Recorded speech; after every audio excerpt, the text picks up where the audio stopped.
talked about how it could provide, or how it could be seen to provide or offer opportunity to provide better security than a traditional solution. I mean, at the end of the day, it does come back to how you implement it and the services that you wrap around it, the environment in which you implement it. But fundamentally, basics. If you keep the data in the data center, there's an advantage from purely security perspective. If you can deliver the services in a standardized format, in a way that can be remotely disabled, wiped, whatever phrase you want to use, then there is a benefit from a security perspective. If you can reduce the perimeter you are trying to patrol, then there's a security benefit. If you can move away from the open endpoint Windows machine that people can introduce viruses to, then there's a benefit. So there are a bunch of places that one can see a benefit from taking this approach. If it's all right, I just wanted to kind of focus for a second on 3 and 4, but take them as a single answer. Inherently, most virtual desktop solutions will offer you access that is, should offer you access, that is SSL over HTTPS. I did get the right number. So what's that? That's about the same standard as you would use for your online banking today. So is it secure? I'll leave you to judge. You do your banking like it. I hope it is. That's the kind of default standard level. You then have to think about the other aspects that wrap around it. So once you start looking at mobile devices, and actually, do you know what? Some of this is true whether you're talking about virtualized or not, right? But if you start looking at mobile devices, then yes, you may want to add further levels of security. You may want to add NACs, network access control. You may want to look at secure access gateways. You might want to look at actually managing or imposing some level of management over those endpoint devices. And one of the really interesting things about Bring Your Own is I've yet to talk to an organisation that when it says bring your own, it'll be your own device, you can do with it whatever you want. They actually mean it. What they mean is you can bring your own device, you can use it to do your job on. By the way, I will ask you to sign a usage policy that says I can wipe it if you leave the organisation or upset me in any way. Might be exaggerating on the last point, but so typically any organisation I have spoken to about Bring Your Own wants some level of control, management, whatever, over that endpoint device. And that might be blunt instrument stuff.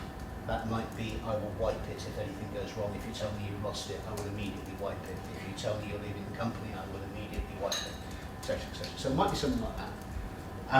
What it might be is something perhaps a little more granular that involves slightly less draconian exercises than completely wiping every piece of data off that device. And that's where you get into the kind of subtleties about it. But I think what's important is with Bring Your Own and with mobile devices in general, you do need to add to the security layer. So yes, you've got secure access, arguably, as I say, SSL, HTTPS, but you probably want to add some security stuff, or you might not even think about it as security stuff, you might think about it as device management things, so that you have a certain amount of control, a certain amount of ability to wipe or disable that device. So that could be triggered, as I talked about, with the virtual cached machine, by any number of incorrect logons causing an action. Some of it might be remotely initiated when someone reports a situation to you. I think you absolutely need that kind of security associated with those devices. What information is available on the subject? I'll speak for IBM. IBM has a team of I think it's about 15 in the UK security consultants. So there's one type of information that's available on the topic, is have a conversation with someone like that, whether it's with us. I'm sure HP has probably got a similar volume of similarly talented people, and so have all sorts of other companies. But I think, cloud security, cloud in general, it's a new word in the context of IT, or still relatively new. There are some different concepts about it.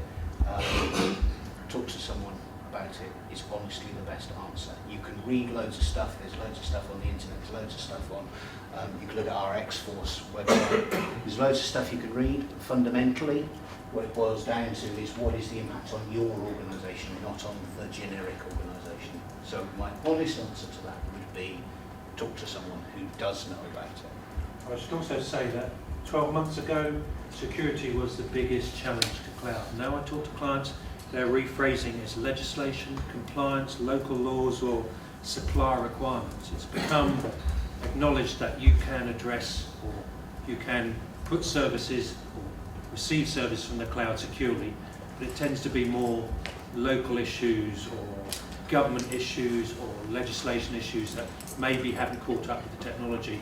There seems to be a challenge to clients. Certainly when I talk to them out on a kind of European and global level. Yeah, stuff like where the data resides. So if I apply to a cloud service that's hosted in Germany, what does that mean to my data? Those sorts of issues. But it can be secure.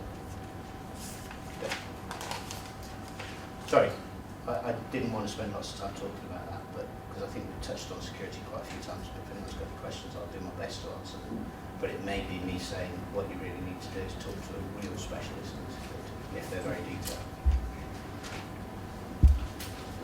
Everyone just wants to go home. The images, earlier, I know it's not really related to this, Yes, okay. but I waited no. You mentioned that the different desktop images, and I'm waiting for you to tell me that once again it's my side of the line and it's my problem. But are you suggesting that I could use the same desktop image on my touchpad or whatever, and my phone and my laptop, or that device independence piece? Doesn't it come with that added complexity? The image isn't on the device, is it? So no, but what renders on the device is going to be different, isn't it? typically what you'd expect to have is, instead of having device-specific images, which is where most images start today, what you would expect to have is user role-specific images, which typically can mean one in some organisations, can mean more than one. But what you're doing, you're not putting drivers for a Samsung laptop versus a Lenovo laptop, or an Intel Core 2 Duo processor desktop versus an older x386 type desktop. So you're moving away from those images that are based at that level to an image that has, if we talk purely about virtual desktop, to an image that has an application set in it that is relevant to a particular user group. Now, I would say that most organizations get into some form of application virtualization alongside desktop virtualization, because what they're trying to do is drive to as near a single image as possible. And if there are applications used by a minority group, rather than creating a whole desktop image for them with those apps in, you separate an application and you bring them in when that user is recognized. So you can drive to one, most organisations don't. Could you go the next level though? The point you have applications packaged for different devices, so that actually the application, when the user picks up an iPad, whatever, and they log on to the iPad, for instance, it then just streams down that application to use in that environment, instead of having to go through this desktop. Typically, the only thing, yes, with one exception, I wouldn't have used the word stream down, because typically what we're talking about here is a lot of applications that are written for Windows OS. You can't stream one of those onto an iPad. But what you can do, and this comes back a bit into the security piece, is there are a number of different ways of achieving it, but you can have the users, not only would you seek to recognise the user and therefore perhaps the user role, very often what people are doing is also recognising the device or device type, whether that device is being used on network or off network, and so on and so forth, because in that way you can actually get an incredibly granular level of control over what your users can do, to the extent that I know an organisation that their finance system is not accessible to anyone if they are not using a device on the corporate network, except the CFO, who can access it wherever he is. So you can get that kind of granularity. I'm just thinking, we're talking about desktop Absolutely. And I'm just wondering, in theory, desktop is just another application. Well, and then what you're then yeah. doing is you're putting applications on top of other applications. Yeah, I mean, on my iPad, I have the Citrix receiver client as one of the tools. I've got a whole bunch of clients on there, but that's not necessarily the way most organisations would go. But that what I can do with that is I can call up a Windows 7 desktop, a Windows XP desktop. I can call up individual applications, and I can call up the ones I want. But the key point I was making is that list can be varied depending on not only who I am, but where I am. And if I was to use the Citrix receiver client that's on my laptop, I would actually get a different list of applications, because there are one or two that I do not have accessible to me on my iPad. Now, in my case, that's an artificial distinction done purely so as I can stand in front of people and make a point. But in a normal organisation, normal users, it's absolutely kind of. But it's also important to us to stream the applications behind the VDI, because we don't want an infinite number of desktop profiles to maintain. So we do that. But then you can also tailor them to the user so that the user can't get them when he's left college or whatever. Yes. So the licensing you can tie to people on particular courses when time expire them. Definitely. So, yeah, 100%. So you could argue that we talked earlier on about decoupling the components. User virtualization using a tool like AppSense allows you to take the concept of a user and hold it over here as a single entity that can then be applied to a number of different devices as the user walks up to them and logs on. Similarly, what you can do is you can actually break the applications from the desktop environment and deliver a desktop environment only where it's necessary. This comes back, I can't remember who asked the question, someone did earlier on, about do we actually need the desktop? So if I have, I think I said I was working with an organisation, we expect to end up about 80-20. So for 20% of the users, I'll deliver the desktop. For 100% of the users, I will deliver the application in the same way. For those 20%, that will be put into their desktop environment. For the other 80%, it will be application access through something like the Citrix receiver or whatever the appropriate one is for that client, for the technology we use for that client. It takes And you yes, away from what you said before, though. It also, we look at that holy grail of, applications through a web browser and it being just that. When you start talking about how do you actually play with, manipulate, move data between those applications when they're running in a browser, suddenly becomes, come on Google, pull your finger out and deliver something that we can do that with. It is, and that's one of the most common reasons for delivering into a desktop. It's why you tend to see a desktop being a necessity in a finance department, where they very often are pulling data out of this application and cut and pasting it or putting it across into another application. That specifies, if you like, an environment in which both of those applications can coexist, and you can do that cut and paste. If you just deliver them the pure applications, that becomes somewhat problematic. So it is very much about user profiling, understanding the requirements of the users, and then delivering the most efficient technologies for users. So I have a quick question based on these two comments. Are you finding then that most people go with non-persistent VDIs when they deliver a proper desktop, just create them to destroy it each time? Or do you find that user experience-wise, people prefer persistent VDIs so that they go back to the same VDI each time and build up like a user profile setting? Something like the old desktop. Well, yeah, indeed. I don't know. Pull back from the word prefer for a second.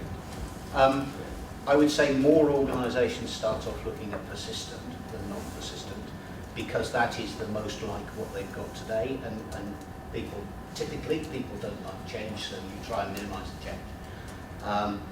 I would say a lot of organisations that have dipped their toe in this, have got some virtual desktops running, have moved from persistent to non-persistent, so that they can leverage the benefits associated with that, like significantly reduced storage requirements, a fresh desktop every day, so you minimise the number of calls to your help desk because of corruptions that have occurred on previous days, etc., etc.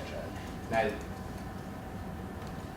the non-persistent becomes very much easier when you associate it with something like the user virtualization. Because then, although it's non-persistent and fresh every day, when the user comes in, they actually still get the same look and feel as they had yesterday. So if they set a wallpaper yesterday, it'll be there today. Now, we can do that with non-persistent without the full user virtualization. We've got some customers doing that. But it's not as perfect, it's not as all-encompassing as it would be if you used user virtualization. So I think, to answer your question, is typically organizations start by looking at persistent. Those that have implemented persistent look to move users away from persistent to non-persistent because of the benefits they're giving. But there are, going back again to user profile, I would expect that there would be certain parts of your organisation, certain groups of users for whom persistent remains a necessity. So I come from a financial services background, so I tend to go back there when I'm looking for examples. But if I looked at actuaries who tend to perform a piece of work over a number of days, they'd probably get a bit miffed if I gave them a fresh desktop the following day. or an IT developer, same kind of thing. So there probably are within your organisation certain groups for whom you would do persistent, but I think most people would say the objective is to move as many as possible to non-persistent, because that's the cheapest.